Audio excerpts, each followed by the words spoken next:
almost 2 years, my boss built his reputation using my work. At first, I thought it was normal. Whenever I created a report, designed a process, or solved a major problem, he'd present it to upper management himself. My name rarely came up. If I mentioned it, he'd smile and say, "We're a team. The company only cares about results." I believed him. I was young, eager to grow, and honestly just happy to have a good job. Then I started noticing a pattern. Whenever something succeeded, he took the credit. Whenever something failed, he made sure everyone knew who worked on it. The worst part was that he was good at it. He'd compliment me privately, then present my ideas as his own in meetings.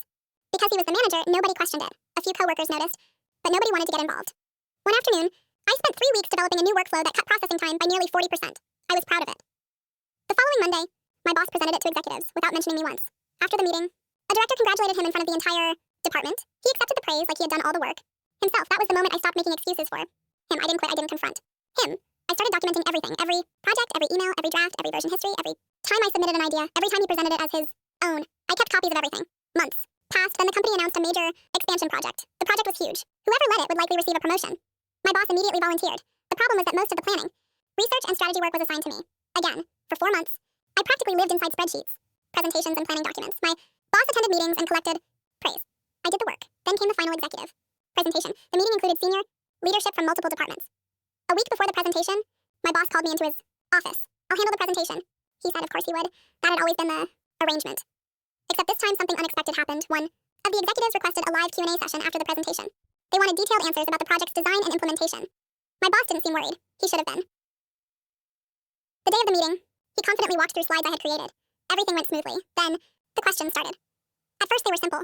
Then they became technical, very technical. An executive asked why a specific forecasting model had been chosen. My boss froze. He gave a vague answer. The executive looked confused. Another executive asked about projected risk, scenarios. My boss stumbled again. Then someone asked about a data analysis section. The room went silent, because that section didn't even match the explanation he was giving. Finally, one executive turned toward me. I wasn't even supposed to speak, but he asked, "You worked on this project too, correct?" I nodded. "Can you explain the methodology?" So I did. Every question after that came directly to me. I explained the research, the numbers, the strategy, the risks, the implementation plan, everything. By the end of the meeting, it was obvious who actually knew the project and who didn't. A few days later, leadership launched an internal review. Apparently this wasn't the first time concerns had been raised about my boss taking ownership of work he couldn't explain. The documentation I'd been quietly keeping suddenly became very important. Emails, drafts, project. Records, version histories, everything. The review lasted several weeks. My boss wasn't fired immediately, but he was removed from leadership responsibilities. The promotion tied to the expansion project disappeared for him. Instead, the company offered the position to me. The funniest part happened.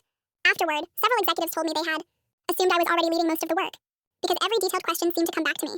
For 2 years, my boss thought visibility was more important than contribution. He wanted the spotlight so badly that he forgot something important. When the lights get bright enough, people can finally see who's actually doing the work, and that was the meeting where everyone saw the truth.